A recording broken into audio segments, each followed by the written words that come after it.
اور پھر مثالیں دیتے ہیں. وہ کہتے ہیں جی انجینئر صاحب جو یہ کہتے ہیں نا سارے فرقے میرے خلاف ہو گئے ہیں, تو وہ غلام احمد قادیانی دجال بھی یہی پلی لیتا تھا.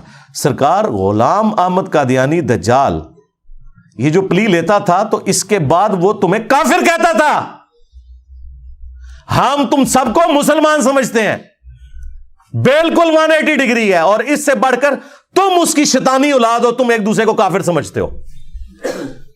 میرے ساتھ کیسے کمپیریزن کروا رہے ہو؟ اگر غلام احمد قادیانی دجال کے خلاف سارے فرقے ہو گئے تھے نا, تو غلام احمد قادیانی دجال ان سب کو کافر سمجھتا تھا. اگر تم لوگ میرے خلاف ہوئے, اور تم لوگ سے مراد تمہارے مولوٹے مولوی عوام تو تمہاری ساری ادھر آ گئی ہے, اسی لیے تو تمہاری روٹی روزی بند ہوگی. حالانکہ میں نے کسی کو نہیں کہا ان کی روٹی روزی بند کرو, لوگ خود ہی بند کر دیتے ہیں میرے کہنے پہ نہیں. میں کبھی نہیں کہتا کہ بند کرو. تو تم لوگ کٹھے ہوئے ہو نا, تو میں تمہیں اب بھی مسلمان سمجھتا ہوں, نمازیں تمہارے پیچھے پڑھتا ہوں, چندے تمہیں دیتا ہوں. تو کتنا بڑا ڈفرنس ہے. اور اس سے بڑھ کر قادیانی کے طریقے پہ تو تم لوگ ہو, تم ایک دوسرے کو کافر کہتے ہو. کہتے نہیں کافر نہیں کہتے, ہم کہتے ہیں کہ ٹھیک ہے پھر لکھ کے دو, کوئی بڑا تمہارا لکھ کے دے کہ ہمارے سوا جتنے فرقے ہیں ان کے نام لکھے, اور یہ ساتھ لکھے کہ ان کے جو جو عقیدے ہیں انہی عقیدوں پہ اگر یہ مر گئے تو ایک نہ ایک دن جنت میں چلے جائیں گے. کوئی بریلوی دیوبندی اہل حدیث آپ کو لکھ کے نہیں دے گا. کیوں لکھ کے دے؟ ان کے بڑے اسلام سے ایک دوسرے کو نکال کے گئے ہوئے ہیں. احمد بریلوی صاحب نے احکام شریعت میں لکھا ہے کہ دیوبندی ہو, اہل حدیث ہو, قادیانی ہو, قادیانی کافروں کو بیچ میں شامل کیا, یا رافضی شیعہ ہو, نیچری ہو, یعنی یہ نیچر کے ماننے والے لوگ, یہ سب کے سب لوگ 1,00,000 دفعہ بھی اللہ کا نام لیں ذبیحے کے اوپر, ذبیحہ مردار رہے گا. البتہ یہود و نصارہ کا ذبیحہ حلال ہے. یعنی اعلی حضرت کے نزدیک وہابی, اہل حدیث, دیوبندی, شیعہ یہ یہود و نصارہ سے بھی بدتر ہے, اور قادیانیوں کے ساتھ انہیں شامل کیا ہے. تو یعنی یہ قادیانیوں کی طرح سمجھتے ہیں ایک دوسرے کو. اور ملفوظات اعلی حضرت کی جو پہلی جلد ہے نا, پہلا حصہ, وہ اعلی حضرت نے خود ورڈ بائی ورڈ پڑھا ہوا ہے. ان کے بیٹے مفتی اعظم انڈیا جو تھے مصطفیٰ رضا خان نوری, جن کی وہ نعت ہے تو شمع رسالت ہے عالم تیرا پروانہ, 1981 میں ان کی ڈیتھ ہوئی تھی. انہوں نے اپنے والد احمد بریلوی صاحب کے ملفوظات جمع کیے, اور اس کا جو پہلا حصہ ہے نا وہ اعلی حضرت کو ورڈ بائی ورڈ پڑھوایا ہے. اور اعلی حضرت نے پڑھ کے اس کے اینڈ پہ 2-4 اشعار اس کی شان میں لکھے ہیں کہ یہ میرے بیٹے نے بڑا کمال کام کیا ہے. لہذا ملفوظات کی پہلی جلد سے کوئی جان نہیں چھڑا سکتا. اعلی حضرت نے خود پڑھی ہوئی ہے, اور اس کے اندر لکھا ہوا ہے کہ ان سے سائل سوال کرتا ہے کہ حضرت یہ جو دیوبند اور اہل حدیث یعنی یہ جو وہابیوں کی مساجد ہیں ان میں نماز پڑھی جا سکتی ہے؟ تو جواب دیا انہوں نے کفار کی مسجد مثل گھر کے ہے. ڈائریکٹ لکھا ہے کفار. کسے؟ وہابی کو. اعلی حضرت وہابی, دیوبند اور اہل حدیث دونوں کو وہابی کہتے ہیں. اچھا, پھر پوچھا گیا کہ ان کی پیچھے کیا نماز پڑھی جا سکتی ہے؟ تو انہوں نے کہا کہ ان کی نماز نہیں ہے, جماعت نہیں ہے, نماز اور جماعت دونوں باطل ہیں. تیسرا پوچھا گیا ان کی اذان کا جواب دیں, تو انہوں نے کہا کہ ان کی اذان بھی ان کی نماز کی طرح باطل ہے. البتہ اذان میں جب اللہ یا محمد صلی اللہ علیہ وآلہ وسلم کا نام آئے تو آپ عز وجل اور صلی اللہ علیہ وآلہ وسلم کہہ سکتے ہیں, ورنہ ان کی اذان بھی باطل ہے. اذان کا جواب دینے کی بھی ضرورت نہیں ہے. ظاہر ہے جن کے پیچھے نماز نہیں ہو رہی ان کی اذان کہاں سے ہوگی؟ تو مجھے بتائیں, آپ ایک دوسرے کو کافر کہہ کے گئے. اور پھر حسام الارمین میں تو انہوں نے کلیئر کٹ لکھا علماء دیوبند کو مخاطب کر کے کہ سب کے سب یہ مرتد ہے, ان کے کفر میں شک کرنے والا بھی کافر, یعنی سارا فرقہ ہی کافر. اور اس کے جواب میں المحند المفند میں خلیل احمد سہارنپوری نے 35 کے قریب علماء دیوبند کے سگنیچر ہیں اس میں, انکلوڈنگ اشرف تھانوی, اور بعد میں بھی کافی لوگوں نے ایڈ کیے ہیں. اس میں انہوں نے لکھا کہ احمد بریلوی اور ان کی پوری جماعت ایک شیطانی لشکر ہے جو ہم پہ حملہ آور ہو گیا. اور جس طرح کے انبیاء کرام پہ شیاطین حملہ آور ہوتے تھے. انبیاء کے خلاف جو شیاطین کھڑے ہوتے تھے وہ مسلمان ہوتے تھے یا کافر؟ کافر. دیوبندی اپنے آپ کو بچاتے ہیں نہیں انہوں نے شیاطین کا کافر تو نہیں کہا. تو جناب یہ مسلمان شیاطین تھے جو انبیاء کے خلاف کھڑے ہوتے تھے. اور کہا کہ علماء دیوبند رضی اللہ عنہم. ویسے ہی کہتے ہیں جی آپ رضی اللہ عنہم نہ کہیں, اپنے مولویوں نے 14ویں صدی دے رضی اللہ عنہم. اور پھر المہند میں انہوں نے یہاں تک لکھا کہ محمد بن عبد الوہاب کی جو جماعت ہے یہ اہل حدیث وہابی, یہ خوارج ہے. آج ریالوں کے چکر میں ایک ہے, ایک دوسرے کو آپ اسلام سے نکال کے گئے ہوئے ہیں.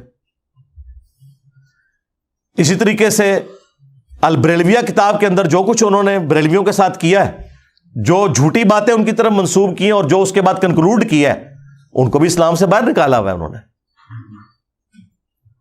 تو مجھے بتائیں, تم آپس میں ایک دوسرے کو اسلام سے باہر نکال دو, ایک دوسرے کے پیچھے نمازیں پڑھنے کے قائل نہیں, ایک دوسرے کو یہود و نصارہ سے بدتر کہہ رہے ہو, تو تم غلام احمد قادیانی دجال کے طریقے کے اوپر ہو یا میں ہوں؟ یہ تو وہی کہتا تھا نا کہ جو مجھے نہیں مانے گا وہ کافر ہے. تم نے بھی یہی کہا ہوا ہے. اور ہم دیکھیں کتنا حوصلہ رکھتے ہیں کہ تم سب کو مسلمان سمجھتے ہیں, تمہارے پیچھے نمازیں پڑھتے ہیں, سب سے بڑھ کر تمہیں چندے دیتے ہیں جو تمہارے لیے زندگی موت کا مسئلہ ہے. مجھے نہیں یاد پڑتا کہ میں کسی مسجد میں ایک دفعہ نماز پڑھوں اور میں وہاں چندہ نہ دے کے نکلوں. میں یہ حق سمجھتا ہوں کہ جس مسجد کے پنکھے کے نیچے میں نے نماز پڑھی یا کبھی کبھار وضو کیا, ویسے تو عموماً میں وضو گھر سے ہی کرتا ہوں, تو اس مسجد کا حق ہے کہ میں اس کو کنٹریبیوٹ کروں, کم از کم اتنی ہینڈسم اماؤنٹ دوں کہ وہ ایکویلنٹ اس کے ہو. اللہ کا شکر ہے. تو آپ اس حوالے سے دیکھیں تو سب سے سافٹ ہمارا یہ پلیٹ فارم بنتا ہے الحمدللہ. تو لہذا یہ جو علماء اس قسم کی جو چیخوں پکار کرتے ہیں, یہ چیخیں تو آنی ہیں, اور مجھے تو یہ چیخیں سن کے یقین کریں میرا تو حوصلہ بڑھتا ہے کہ یار ماشاء اللہ تعالی ٹارگٹ کے اوپر چیز پہنچ گئی. اور ان کی یہ چھپی ہوئی 2 نمبریاں کبھی آپ پہ ایکسپوز نہیں ہونی تھی, جو ہمارے اس پلیٹ فارم کی برکت سے ہو گئی کہ اب انہوں نے دین کا کام کرنا چھوڑ دیا ہے. اب دین کا کام صرف یہ ہے کہ میں نے مرنے سے پہلے ایک کلپ انجینئر کے خلاف ضرور بنانا ہے. جس طرح پہلے مسلمانوں کی خواہش ہوتی تھی نا کہ مرنے سے پہلے ایک مسجد ضرور بنانی ہے, اب ہر مولوی کی خواہش یہ ہے کہ مرنے سے پہلے ویسے ایک تو رہنے کو نہیں جے ایک کلپ نہیں بنا دے, اور مزہ آنا شروع ہو جاتا ہے. پھر اس میں ویڈیو ایڈ چلاتے ہیں, اس سے کمائی کرتے ہیں. آپ ان کی ویڈیوز دیکھیں, اگر یہ میرا نام نہ لکھیں اور میری تصویر نہ لگائیں, پھر ان کی ذرا ویورشپ دیکھ لیں, 200-250 سے زیادہ لوگ 50, 60, 70 لوگ دیکھتے ہیں. اور اسی چینل پہ آپ دیکھیں گے ایک ویڈیو 50,000 لاکھ کراس کی ہوئی ہے صرف اس وجہ سے کہ میری تصویر لگائی ہوئی ہے. اور چلیں وہ ہم نہیں کہتے, آپ کا رائٹ ہے آپ لگائیں. لوگ کہتے ہیں جی یہ صاحب بھی تو تصویریں لگا کے مشہور ہوئے ہیں. نا سرکار, بالکل غلط بات. میرے 200 مسئلہ نمبر ریکارڈ ہیں جو ہماری اس دعوت کی ریڑھ کی ہڈی ہیں. کسی ایک میں بھی کسی مولوی کا نام یا تصویر نہیں لگی ہوئی, صرف میری تصویر اور ٹاپک لکھا ہوا ہے. یہ تو 2015 کے بعد جب مولوی میرے خلاف بولنا شروع ہوئے اور جھوٹے الزامات لگانا شروع کیے اور نعوذ باللہ مجھے قادیانیوں کے ساتھ ملانے کی کوشش کی, پھر میں نے ان لوگوں کی تصویریں لگا کے انہیں ریبٹل کیا ہے. جی ہاں, ورنہ 2008 میں ریکارڈنگ شروع ہوئی, 2010 اکتوبر سے پراپر 2010 سے لے کر 2015-16 تک 5-6 سال ہم نے کبھی کسی مولوی کی تصویر لگائی نہیں, بلکہ تھمبنیل بھی نہیں تھے شروع میں ہوتے. ابھی بھی 90% مسئلہ نمبر کے تھمبنیلز ہیں ہی نہیں ہیں. یہ تھمبنیلز تو لگنے شروع ہیں 2000 آلموسٹ 16-17 کے اندر. پہلے تو مجھے پتہ ہی نہیں تھا کہ یہ تھمبنیل بنانے کا طریقہ, اور یہ اس طریقے سے سمپل ہی اپلوڈ ہوئے ہوتے تھی ویڈیوز. تو یہ آپ لوگوں نے کیا تو پھر میں نے ریبٹل کیا. اور دوسرا, تمہارے جن مولویوں کی تصویریں ہم نے لگائی ہوئی ہیں ان کی تو اپنی ویورشپ سینکڑوں میں ہے, ان کی تصویر لگا کے میری ویورشپ لاکھوں میں کیسے آ سکتی ہے لاجیکلی سپیکنگ؟ یعنی مفتی منیب صاحب سعد رضوی صاحب کو ساتھ بٹھا کے پریس کانفرنس کریں تو پورے پاکستان میں سے 14 یا 15 ہزار بندے یوٹیوب پہ ویڈیو دیکھیں, اور میں اسی ٹاپک کے اوپر ٹی ایل پی کے حوالے سے کے پی کی گورنمنٹ کو کنڈیم کروں کہ آپ لوگوں نے میلاد کے جلوس کے ساتھ جو کچھ کیا یہ بالکل زیادتی کی ہے. وہ ویڈیو جو ہے وہ 1.25 لاکھ بندہ دیکھ لے 24 سے 48 گھنٹوں کے اندر, تو آپ یہ کہیں گے کہ میں نے سعد رضوی کی تصویر لگائی تو ویڈیو اوپر کی؟ سعد رضوی خود بیٹھ کے مفتی منیب جو پلانٹ ارتھ پہ سب سے بڑے بریلوی مفتی ہیں ان کے ساتھ بیٹھ کے ان کی تصویر لگا کے ویڈیو اپلوڈ کر رہا ہے اور پریس کانفرنس کر رہا ہے، وہ تو 14,000 بندہ دیکھ رہا ہے. تو لاجیکلی بھی ذرا آپ خود سوچیں. تو یہ سارے فرقوں کا آپس میں ایک ہونا، چلیں آپ کی یہ خواہش میں نے پوری کر دی. آپ کہتے تھے نا اتحاد امت کروائیں انجینئر صاحب، اتنا بڑا اتحاد امت آپ نے دیکھا ہے کہ سب ایک دوسرے کو مفتی صاحب، حضرت صاحب، جو ایک دوسرے کو سلام کا جواب دینے کے قائل نہیں ہے، تو بہت بڑی بات ہے. تو چلیں انڈائریکٹلی تو اتحاد امت ہو گیا، اور یہاں پہ اتحاد امت یہ ہوا ہے کہ سارے فرقوں کے لوگ اپنے صدیوں کی امپائرز کو چھوڑ کے اس شخص کے ساتھ جڑ گئے ہیں جس کی قبر مدینے میں ہے صلی اللہ علیہ وآلہ وسلم. میرے ساتھ نہیں، میری نہ کوئی چندہ بک، نہ کوئی مدرسہ، نہ کوئی مسجد، نہ کوئی اس طرح کا لینا دینا. تو لہٰذا ہمیں تو آپ کسی کے ساتھ کمپیئر ہی نہ کروائیں، ہمسا ہو تو سامنے آئے. ہاں سیدھی سی بات ہے. یہ مثالیں تو دیتے ہیں نا کہ جی انجینئر نے بھی ایک فرقہ کھڑا کر دیا. سرکار انجینئر کے فرقے کی مسجد ذرا کہاں ہے؟ ذرا ہمیں بھی دکھائیں. چندہ بک کدھر ہے؟ مدرسہ کدھر ہے؟ کوئی نہیں. یار فرقوں کی نشانیاں ہوتی ہیں نا، ایک نشانی بھی میرے اندر نہ پائی جاتی ہو، وہ تمام بری چیزیں جو کل تک تو بڑی اچھی تھیں اب میری وجہ سے بری لگنا شروع ہو گئی، چونکہ میں نے بتایا کہ یہ آپ لوگوں کا پیسہ بٹور کے اپنے اوپر لگا رہے ہیں. تو آج وہ کوئی ایک چیز بھی میرے اندر موجود نہ ہو، الٹا ہم آپ کے پیچھے نمازیں پڑھیں، آپ کو چندے دیں، پھر ہمیں کس طرح فرقہ کہیں گے آپ؟ ہم لوگوں کو قرآن و سنت کے ساتھ جوڑیں، آپ لوگ اپنے بزرگوں کی کتابوں کے ساتھ جوڑیں. تو یہ میں وقتاً فوقتاً اس لیے باتیں ریپیٹ کرتا ہوں تاکہ ہمارے جو اسٹوڈنٹس ہیں نا ان کو اپنا ویژن بالکل کلیئر ہونا چاہیے. ان کے اوپر ٹائم ضائع کرنے کی ضرورت نہیں. عام عوام ماشاءاللہ اتنی کروڑوں میں ہے جو بات سننے کے لیے تیار ہے، خصوصاً جو باہر کے ملکوں میں لوگ بیٹھے ہوئے ہیں نا، وہ تو یقین کریں پاکستان کے علماء اور ان کے فرقوں کو اتنی حقارت کی نظر سے دیکھتے ہیں کہ آپ کی سوچ ہے.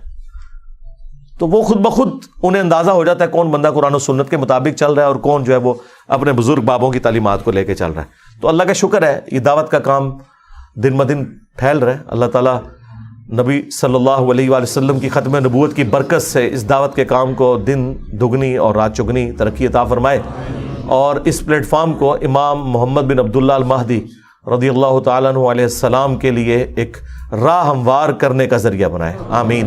صلو علی محمد و آل محمد. اللہم صلی علی محمد وعلی آل محمد واصحاب محمد وازواج محمد وامت محمد اجمعین الی یوم الدین.